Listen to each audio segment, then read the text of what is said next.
My name is Ronald Bertrand. I'm a partner of Tri-Arc Design Studio, and we've been commissioned to look at SHOA, Support Haiti, Occeus Accademy, and my partners are here. I'm going to let them introduce themselves. My name is Lindy Moore, and I am the principal of interior design. And we got involved. Gino approached us and asked us about working on the project of his dream in Haiti. And after listening intensely, we realized this was such a noble cause that we wanted to be part of it in order to give back to that community. Awesome. I'm Lorenzo Winslow. I am the principal of architecture at Tri-Arc Design Studio. And I remember when Gene came to us and asked us about this project, and we decided that we wanted to give him a school that was very more like modernistic type of school. I've seen pictures of the existing schools that are in Haiti, and some of the conditions that the children are going through that are in Haiti while trying to be taught. The conditions are not the best for an academic setting. So this is a school that we thought that we can try to add some design, some sustainability, and make it a better environment for education. Excellent. My name is Ron Faulkner. I'm the principal of facilities management. I actually got a call from a friend, an associate of Gene. His name is Mario, and he told me about Gene's project early on. And then I gave Gene a call about the project and introduced me to what his vision and dream was. He told us that he wanted to build a school for 3,000 to 4,000 kids, which was, ambitious. Yes. But definitely a worthwhile cause. Growing up in the Caribbean, most of us here, three of us here, growing up in the Caribbean, we know how the education is down there, how the building structure is down there, and what Gene's intentions were. So with that in mind, I believe this project will definitely help Haiti. It'll definitely increase the educational capacity of the kids and the people down there. So. Well, it seems, of course, you've all tapped into the passion that's in Gene's heart. Did you all have anyone that how were you affected in terms of your families? Anyone important friends at the time it happened, or? Oh, actually, yeah. Anyone in Haiti has a family member that get affected by the earthquake. It's nearly 2 years now since this earthquake hit Haiti, and the signal of the earthquake are still present. Schooling, hospital, you name the different type of project that is needed in Haiti right now could actually be taken. So that's being affected is really it's beyond realistic. We've all been affected. Okay. And in terms of the international community, of course, when the lights are on and when it first happens, you see a lot of the you see a lot of what's happening in the media. Now it's 2 years later, when we're not seeing that. Well, how is that affecting you in terms of planning so that you make a lasting impression in Haiti with this project? Well, we realized that it did impact everyone, whether you had family members in Haiti or not. You felt the impact of it because no one wants to be in a situation like that. And, I think worldwide, everyone wanted to support Haiti and felt the need to contribute in some format. And we've been given the opportunity to be actually hands-on and giving back and making it such a worthy cause in terms of it'll be a strong presence. Having a foundation for education is going to put Haiti back where it needs to be. It's going to elevate the community, and it's also going to continue the interest worldwide where people want to continue to support Haiti and see a whole redevelopment of that country itself. So I think, we've all been impacted, and for us to have the opportunity to be there, there's no greater task at hand, to be quite honest. So we're proud to be a part of it. So do you all see any type of challenges where it comes to building in that area or, with your design? Well, I lived in California for a little while, and I went through couple big earthquakes there. So the one in '89 up in the Bay Area, 7.6, where it collapsed the freeway, destroyed a lot of San Francisco. Went through the one in Northridge, and that was 6.5, 6 point something. And I know the design here in America, we have a certain standard, and with what they have in Haiti, I couldn't imagine the effect that would have, on the infrastructure, the buildings, the type of damage that occurred. So I know with the standards and the school and the design that we plan to bring into Haiti, it will definitely help, not just educational, but provide a safe haven for the kids and the people coming. So how do you see SHOA's vision to building the academy? How do you see that as enhancing the current situation in Haiti? What's going on there right now, even with the people hearing of the project coming? I think for that matter, there's several. The baseline is there's many kids that that are not going to school. So when we create a building that can house 3,000 kids, that takes the burden off of the government, of the parents, or anyone that really embracing the system. So the vision is noble, and just like to piggyback on what Ron said,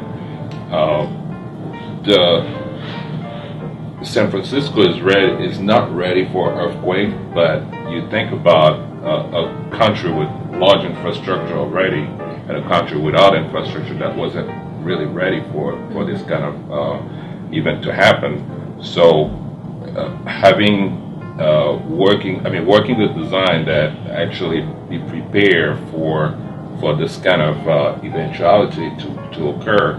So it will fall right into the vision of SHOA as far as school, ready for sustainability. As far as I think earlier we talked about green, all that put into consideration. That will be part of really making the vision, and designing this place. This is really what we'll look in mind is actually put the vision into reality and be part of it in such a way that it will really endure anything that will come forward in the future. I think also the school will provide it'll have a medical facility. So it'll have a clinic for the community, at least a 20 bed facility. And it also serve as a community center. Yes. So it will not just, it'll work culturally, educationally, spiritually. It'll have the option for church services, etc. So it's a multifunctional compound, so to speak. So let's talk a little bit about that in terms of, tell us a little bit more about what the building will house.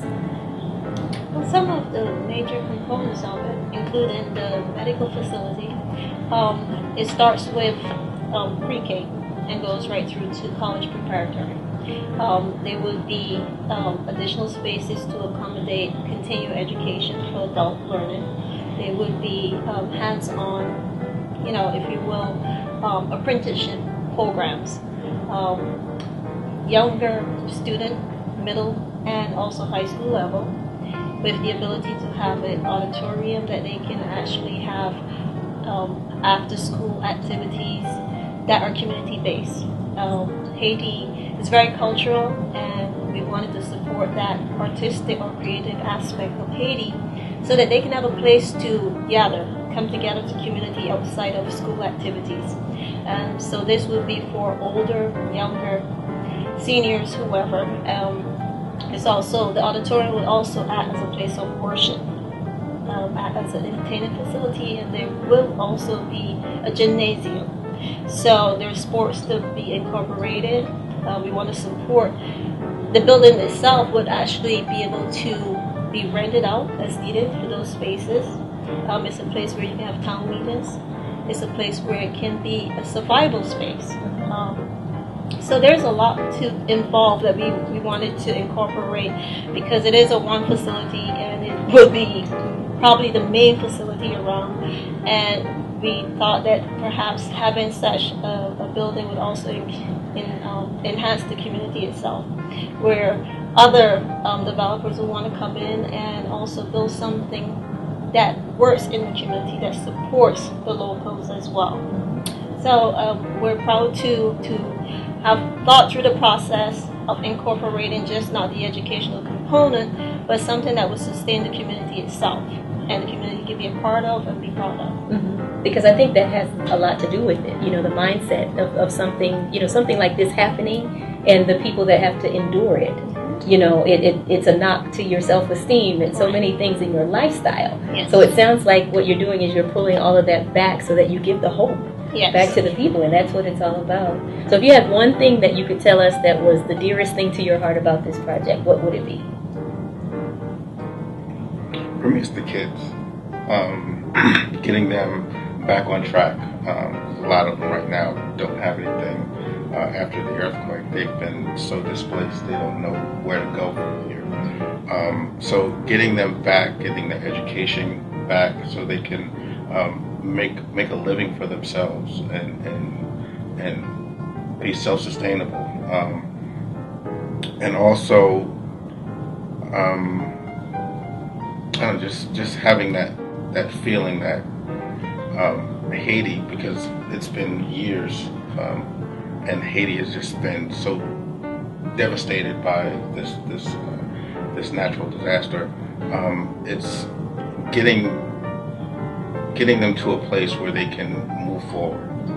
So it's hope for all Haitians. I mean, we've taken into consideration so much in regards to this project that we want to see it as the future of Haiti, and also as the current, people can move forward. Children can see that there's hope in gaining a new lifestyle through education, through community togetherness. So I think hope is the one thing that we hope that they can actually visualize and see, and not think is beyond that. That's the thing. I mean, it's the key thing. Why not Haiti? Why not build something this size? Why not get to this magnitude? So definitely, that's something. Hope is the word to me. Yeah. How about you? For me, I would say all that my partner said, and I would add transfer of knowledge. For one, what happened there also is the result of bad construction practice as well. So one thing we really want to emphasize is transfer of knowledge. A building doesn't really get built, and as you said, it gets built. It takes a process, and that's the process we want to transfer. We want to, make the government, make the kids actually that's going to be in this school understand that, to arrive to a building of that sort, or to really be safe in a structure, there is some preparation to be done. So I want that study or SHOA project to be,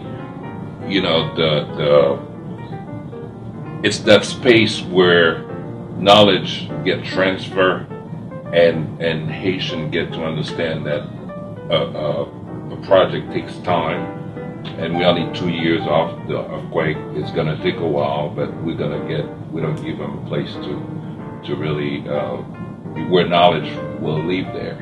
And it'll be worth the wait. It'll be worth the wait. What about you? For me, it's similar to the kids. The kids. I mean, I talk to them.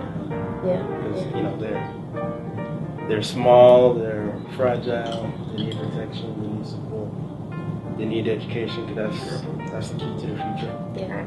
And you have to kind of think of it from the standpoint of the 2-year-old, that it happened 2 years ago, and they didn't know anything prior to that. So what they're experiencing, in this process is teaching them, that they will be the next leader, and this is how you do it correctly. This is how you do it properly.